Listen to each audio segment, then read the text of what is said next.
Private ration card steel plan ని వ్యతిరేకిస్తున్న రైతులు కత్తిపోట్లకు దారితీసిన భూ తగాదా వేటగాళ్లకు హంటర్ డాగ్ చెక్ మరికొన్ని విశేషాలని మన ఊరు మన వార్తలో చూద్దాం. పెద్దపల్లి జిల్లా మంతనిలోని ప్రభుత్వ ఆసుపత్రిలో వివిధ అభివృద్ధి పనుల్ని మంత్రి శ్రీధర్ బాబు ప్రారంభించారు. Scanning machine, RO water plant, new OP room, patient waiting hall, చిన్నపిల్లల వార్మర్స్ ని మంత్రి ప్రారంభించారు. కొత్త హాస్పిటల్ నూతన భవనం కోసం నిర్మాణ పనులు జరుగుతున్నాయని, త్వరలోనే ప్రారంభమవుతుందని మంత్రి తెలిపారు. గ్రామీణ ప్రాంతాల్లో మౌలిక సదుపాయాలు ఏర్పాటు చేస్తున్నప్పటికీ వైద్యుల కొరత ఉందన్నారు. పర్మనెంట్ డాక్టర్లు ఉండే విధంగా మంత్రి రాజనరసింహ రిక్రూట్మెంట్ చేస్తున్నారని చెప్పారు. ఏ క్లాస్ పూర్ గ్రామంలో మహిళలకి ఉచిత కుట్టు శిక్షణ కేంద్రాన్ని కూడా మంత్రి ప్రారంభించారు. ప్రధానంగా విద్య, వైద్యంపై కేంద్రీకరించి పనిచేయాలని ఒక ప్రధానమైన ఉద్దేశంతో మా ప్రభుత్వం ముందుకు నడుస్తాం. దాని క్రమంలోనే ప్రభుత్వ ఆసుపత్రి కొత్తగా నిర్మాణ కార్యక్రమాలు మొదలుపెట్టాం. కొద్ది నెలల కాల సమయంలో పూర్తి స్థాయిలో కూడా కొత్త భవనంలో ఈ ప్రభుత్వ ఆసుపత్రి అన్ని అంగుళాలతో కూడుకొని పేషెంట్లకు సంబంధించిన కనీస సౌకర్యాలు, సదుపాయాలతో పాటు మా వైద్య శాఖ మంత్రి దామోదర్ రాజనరసింహ గారు మరి ఆదిలాబాద్ జిల్లా కేంద్రంలో దివ్యాంగుల సంఘం భవనాన్ని మంత్రి జూపల్లి కృష్ణారావు ప్రారంభించారు. అనంతరం ఇందిరమ్మ చీరల్ని పంపిణీ చేశారు. ప్రతి పేదవాడి సొంతింటి కలని సాకారం చేస్తామని, ప్రజల జీవన ప్రమాణాలను మెరుగుపరిచేందుకు ప్రభుత్వం కృషి చేస్తోందన్నారు జూపల్లి.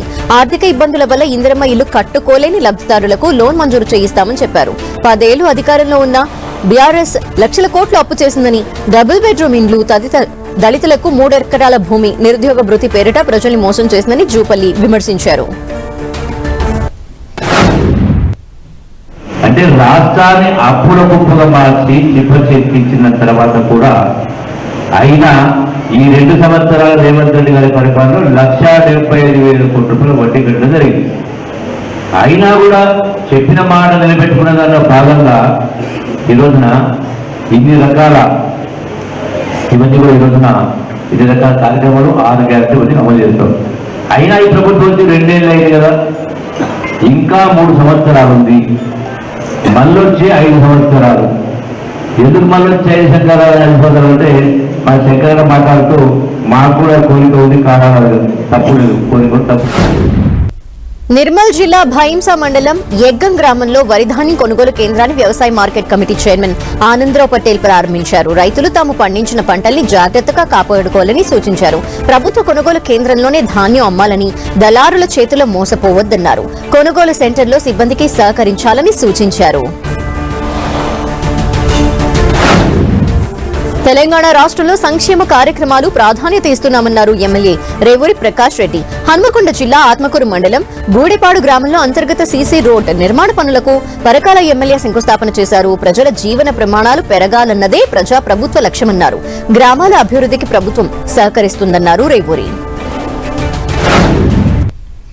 సంక్షేమ కార్యక్రమాలకు ప్రాధాన్యత ఇస్తున్నాం అంటూ నేను ప్రభుత్వం కాదనడం లేదు, కానీ డెవలప్మెంట్ కన్నా ముందు ప్రజల యొక్క జీవన ప్రమాణాలు పెరగాలి, ప్రజల యొక్క ఆర్థిక పరిస్థితి పెరగాలి అనే ఒక దృక్పథంతో మీకు ప్రత్యక్షంగా కన్నా పరోక్షంగా ప్రతి ఇంట్లో కూడా ప్రతి నెల ఎంతో కొంత ఆదాయం పెరిగే విధంగా ఈరోజు నిజామాబాద్ జిల్లా ఆర్మూర్ మున్సిపల్ పరిధిలోని గూండ్ల చెరువులో ఎమ్మెల్యే పైడి రాకేష్ రెడ్డి చేప పిల్లల్ని వదిలారు.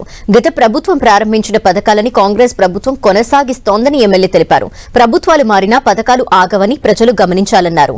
రాష్ట్రంలో ఉన్న పథకాలని ప్రజలు పక్కదారి పట్టిస్తే భవిష్యత్తులో రాష్ట్రం అప్పులపాలవుతుందని హెచ్చరించారు. ఆ అప్పుల భారం తిరిగి ప్రజలపైనే పడుతుందన్నారు.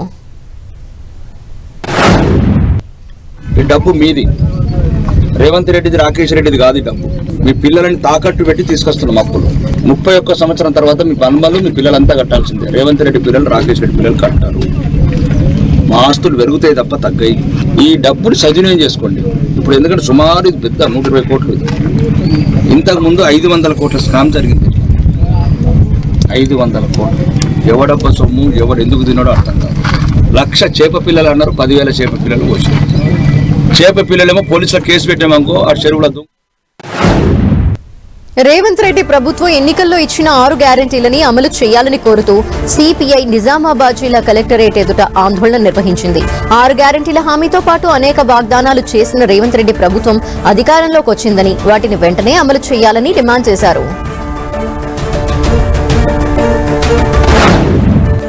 మహబూబాబాద్ జిల్లాకి మంజూరైన రైల్వే డిపోని ఇతర ప్రాంతానికి తరలించడాన్ని ఎమ్మెల్యే తక్కళ్లపల్లి రవీందర్ తప్పుపట్టారు. డిపో నిర్మాణంలో వేలాది మంది నిరుద్యోగులకు ఉపాధి అవకాశాలు లభిస్తాయన్నారు. రైల్వే డిపో తరలింపు ప్రక్రియని జిల్లా ప్రజాప్రతినిధులు అడ్డుకోవాలని ఎమ్మెల్సీ సూచించారు. డిపో తరలింపు అడ్డుకోకపోతే అఖిలపక్షం ఆధ్వర్యంలో పెద్ద ఎత్తున ఆందోళన చేస్తామని హెచ్చరించారు ఆయన. రైల్వే డిపో ఏర్పాటుకు కేంద్రం 900 కోట్లకు పైగా నిధులు మంజూరు చేసిందని రవీందర్రావు పేర్కొన్నారు. సఫిషియెంట్ భూమి ఉంటే ఇక్కడ శాంక్షన్ చేయడానికి అనుకూలమైందని రైల్వే శాఖ ఆర్డర్ ఇస్తే డబ్బులు కూడా శాంక్షన్ చేస్తే దీన్ని తీసుకుపోవడానికి మాత్రం ఓరమ్మగల్ ఎంపీ గారు ప్రయత్నం చేస్తారు. ఏంటి ఆంతర్యం? పేదలు బడుగు బలహీన వర్గాల వారు బాగుపడొద్దా? మైబాదు ప్రాంతం కృష్ణా జిల్లా సహకార బ్యాంక్ ఆధ్వర్యంలో 3 రోజుల పాటు జరిగిన క్రీడా పోటీలు ముగిశాయి. విజేతలుగా నిలిచిన జట్లకు కేడీసీసీ చైర్మన్ నెట్టన్ రఘురాం బహుమతులు అందజేశారు. గుడివాడ డివిజన్ స్థాయిలో 11 బ్రాంచ్ల ఉద్యోగులు క్రీడల్లో పాల్గొన్నారు. క్రికెట్, చెస్, క్యారమ్స్, షటిల్ క్రీడా పోటీల్ని గుడివాడ డీసీపీసీ మాటూరి శ్రీనివాస్ ఆధ్వర్యంలో నిర్వహించారు. క్రీడలతో ఉద్యోగులకు మానసిక ఒత్తిడి తగ్గుతుందని వక్తలు పేర్కొన్నారు. కాలేజీల్లో విద్యార్థులు అక్కడ పార్టిసిపేట్ చేయటం, అలాగనే అనేకమైన కాంపిటీషన్స్ లో పాల్గొనటం అనేది అది ఒక సహజమైనటువంటి విధానం. దాన్ని అందరం కూడా ప్రోత్సహించాల్సినటువంటి అవసరం ఉన్నది. అంతేకాకుండా అయిన పెద్ద వాళ్ళైనా సరే, ఇంకా ఇతర వ్యాపకాలు చేస్తూ ఉన్నటువంటి వాళ్ళైనా సరే, మనం మధ్యలో ఇలాంటివి గనక పార్టిసిపేట్ చేస్తే మన శరీరం అలాగనే మనసు ఇవి ఉత్సాహపూరితంగా మరి ముందడుగు వేయటానికి. ఆంధ్రప్రదేశ్ లో 5,000 మినీలని అంగన్వాడీ టీచర్లుగా పదోన్నతి కల్పించినట్టు మంత్రి సంధ్యారాణి తెలిపారు. పార్వతీపురం మన్యం జిల్లాలో 217 మంది అంగన్వాడీ టీచర్లుగా పదోన్నతి పొందారు. అంగన్వాడీల నెలసరి వేతనం 250 రూపాయల నుంచి 11,500 రూపాయలకు పెంచిన ఘనత సీఎం చంద్రబాబుదేనని మంత్రి అన్నారు. పిల్లల పోషణ, ఆరోగ్యం, ప్రీ స్కూల్ ఎడ్యుకేషన్ సేవలని మరింత బలోపేతం చేయాల్సిన అవసరం ఉందన్నారు. కరీంనగర్ జిల్లా తిమ్మాపూర్ మండలం నుస్తూలాపూర్ రైతు వేదికలో ఇందిరా మహిళా శక్తి చీరల పంపిణీ కార్యక్రమాన్ని నిర్వహించారు. కాంగ్రెస్ ప్రభుత్వం మహిళా సంక్షేమానికి పెద్దపీట వేస్తోందని కాంగ్రెస్ నేత బండారి రమేష్ తెలిపారు. కాంగ్రెస్ ప్రభుత్వం ఇచ్చిన హామీ ప్రకారం చీరలు పంపిణీ చేస్తున్నట్టు తెలిపారు ఆయన. హనుమకొండ జిల్లా కాజీపేటలో లా విద్యార్థులు ఆందోళన చేశారు. తమ సమస్యలు పరిష్కరించాలని కోరుతూ ఎంజేపీటీబీసీ విమెన్ రెసిడెన్షియల్ లా కాలేజ్ ముందు బైఠాయించారు. కళాశాలలో లైబ్రరీ లేదు, సిబ్బంది లేకపోవడంతో తమ చదువుకు ఆటంకం కలుగుతోందని విద్యార్థులు ఆవేదన వ్యక్తం చేశారు. అధికారులు దృష్టి సారించి తమ సమస్యలు పరిష్కరించాలని లా విద్యార్థులు డిమాండ్ చేశారు.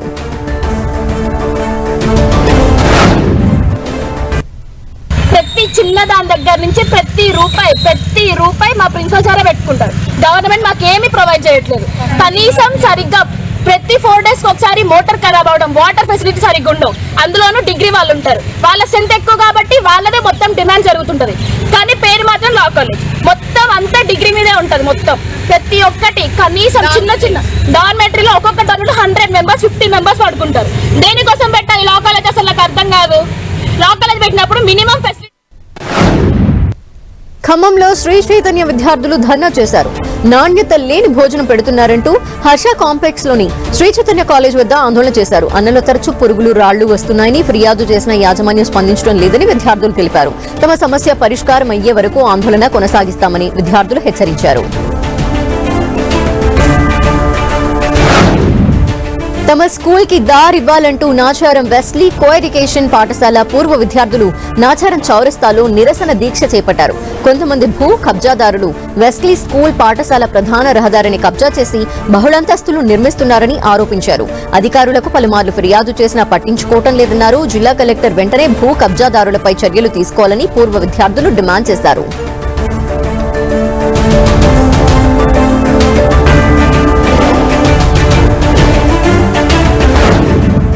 కరీంనగర్ కలెక్టరేట్ ఎదుట Telangana medical sales representatives union ఆధ్వర్యంలో ఆందోళన చేశారు. కేంద్ర ప్రభుత్వం 29 కార్మిక చట్టాల్ని రద్దు చేసి 4 కోడ్స్ తీసుకురావడంపై వారు ఆగ్రహం వ్యక్తం చేశారు. కార్మిక సంఘాలతో ఎలాంటి చర్చలు జరపకుండానే చట్టాల్ని రద్దు చేశారని వారు మండిపడ్డారు. కార్మికులకు వ్యతిరేకంగా ఉన్న కొత్త చట్టాలు వెంటనే రద్దు చేసి గతంలో ఉన్న చట్టాల్ని పునరుద్ధరించాలని డిమాండ్ చేశారు.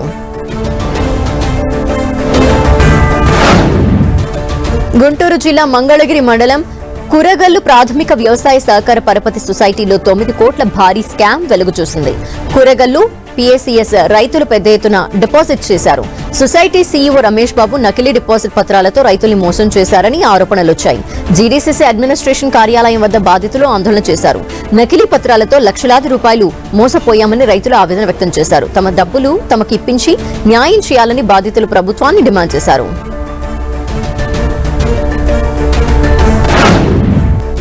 జాకెట్ చేసుకొని వేసుకున్నాము. రైతు వారిగా పనిపోయేవాళ్ళు కూలికి. ఆ రైతు ఏం చేసేవాడు, ఆ కష్టం ఇచ్చేవాడు, ఈ డబ్బులు నీకు ఇస్తానమ్మా అని మళ్ళీ వడ్డీ కూడా వేసి మాకు ఇచ్చాడు. అట్లాంటి ఇంట్లో కుటుంబాలు ఇబ్బంది అయ్యి మేనల్లుడి బాకీలు పాలైపోయి రూపాయలు లేక ఏడుతున్నా కూడా మేము ఇవ్వలేదు. ఒకరికిచ్చి ఒకరికి లేదంటారని మా మేనల్లుడు ఉరి కూడా వేసుకొని చచ్చిపోయాడు. అయినా కూడా మేము రూపాయి మాకు కష్టం ఇచ్చుకోలేదు. ఒకరికి లేదు ఒకరికి ఇచ్చారు అంటారని మేము ఆ మాట ఇక్కడ దాచుకున్నాం. గుట్టుగా మా పరిస్థితుల కోసం దాచుకున్నాం. మీ డబ్బు మా దగ్గర చేరలేదు, మీ డబ్బు ఏమైందో తెలవదు, మాకు సంబంధం లేదు అన్నట్టు మాట్లాడుతున్నారు. బ్యాంక్ మేనేజర్ వాళ్ళు వచ్చి గుంటూరు నుంచి వాళ్ళు వచ్చారు. మాకు సంబంధం లేదు, మీ డబ్బు ఏమైందో మాకు తెలవదు అని మాట్లాడారు. మా డబ్బు వాళ్ళకి సంబంధం లేకపోతే మాకు ప్రతి నెల వడ్డీ ఎవరండి అందించింది? మాకు ప్రతి నెల వడ్డీ ఎవరు ఇచ్చారో మరి. మా డబ్బు లేకపోతే మాకు వడ్డీ ఎక్కడి నుంచి వచ్చింది? ఇన్ని సంవత్సరాల నుంచి కూడా మేము ఒకటే కోరుతున్నాం, గవర్నమెంట్ ని కానీ మన ముఖ్యమంత్రి గారిని కానీ చంద్రబాబు గారిని కానీ మేము ఎన్టీఆర్ జిల్లా కొండూరు మండలం చెవుటూరు గ్రామం వద్ద లారీ డ్రైవర్లు యజమానులు ఆందోళన చేశారు. కొండపల్లి బూడిద చెరువు నుంచి బూడిదని తీసుకువెళ్లేందుకు తమకు అవకాశం ఇవ్వాలని కోరారు. కొండపల్లికి చెందిన బూడిద లారీలని వారు అడ్డుకున్నారు. ఆందోళనకారుల్ని పోలీసులు అడ్డుకున్నారు.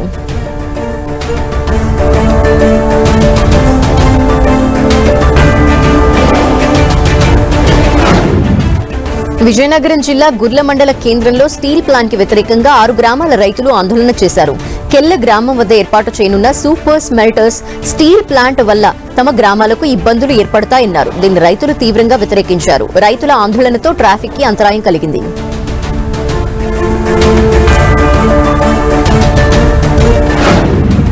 వరంగల్ జిల్లా పర్వతగిరి మండలం గోపనపల్లిలో ప్రైవేట్ రేషన్ కార్డులు పంపిణీ చేశారు. ప్రభుత్వం మంజూరు చేసిన రేషన్ కార్డులకి బదులు ఎమ్మెల్యే నాగరాజు ఫోటో, గ్రామ పార్టీ అధ్యక్షుడు ఫోటోతో ఉన్న ప్రైవేట్ రేషన్ కార్డుని పంపిణీ చేశారు కాంగ్రెస్ నాయకులు.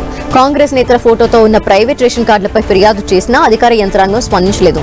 ప్రైవేట్ రేషన్ కార్డులు ప్రింట్ చేసి పంపిణీ చేసిన నేతలపై చర్యలు తీసుకోవాలని విపక్షాలు డిమాండ్ చేశాయి.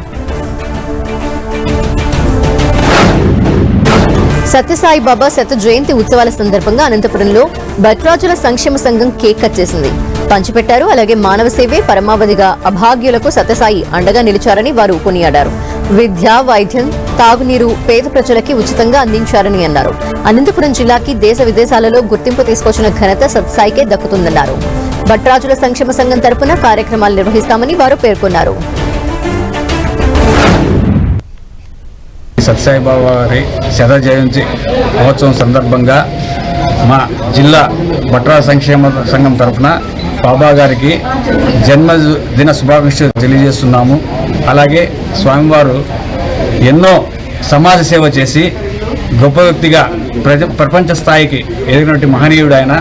ఎందుకంటే విద్య అయితే ఏమి, వైద్యం అయితే ఏమి, నీరు అందించడం అయితే ఏమి, జిల్లా వ్యాప్తంగా సత్యసాయి వాటర్ ఇచ్చి ఎంతో మంది దాహం తీర్చినటువంటి ఘనత మన సాయిబాబా గారికి చెందింది. ఎన్టీఆర్ జిల్లా మైలవరంలో రాష్ట్ర స్థాయి ఫుట్బాల్ పోటీలని ఎమ్మెల్యే వసంత కృష్ణప్రసాద్ ప్రారంభించారు. ఆంధ్రప్రదేశ్ ఫుట్బాల్ అసోసియేషన్ ఆధ్వర్యంలో రాష్ట్ర స్థాయి ఫుట్బాల్ పోటీలు నిర్వహిస్తున్నారు. ఆంధ్రప్రదేశ్ ప్రభుత్వం క్రీడల్ని ప్రోత్సహించేందుకు ఎన్నో చర్యలు చేపట్టిందని ఎమ్మెల్యే వసంత కృష్ణప్రసాద్ తెలిపారు.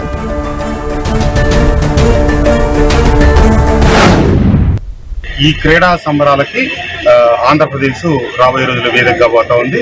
అట్లాగే మైలవరంలో ఉన్నటువంటి స్టేడియం శాప్ కింద ఉంది.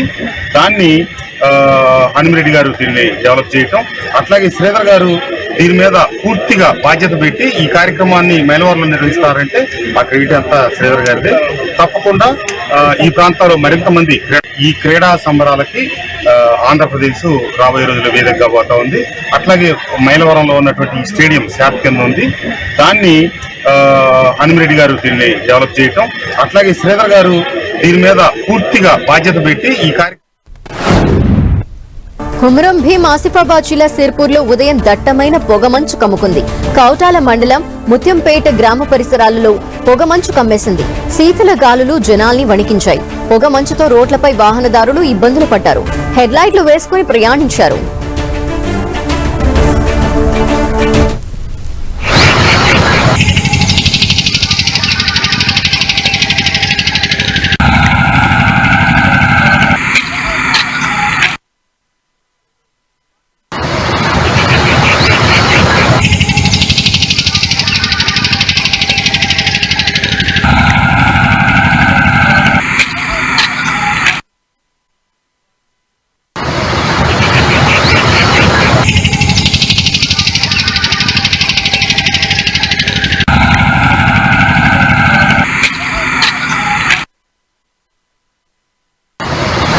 జమ్మికుంట ప్రభుత్వ ఆసుపత్రిని కేంద్ర మంత్రి బండి సంజయ్ పరిశీలించారు. అల్ట్రాసౌండ్, ఈసీజీ మెషిన్ తో పాటు ముఖ్యమైన వైద్య పరికరాలు అందించారు. జమ్మికుంట ప్రభుత్వ ఆసుపత్రికి మరికొన్ని సదుపాయాలు కల్పిస్తామన్నారు. జమ్మికుంట ప్రభుత్వ ఆసుపత్రి నుంచి వేరే ఆసుపత్రులకు రిఫర్ చేయకుండా అన్ని సౌకర్యాలు ఇక్కడే కల్పిస్తామన్నారు బండి సంజయ్.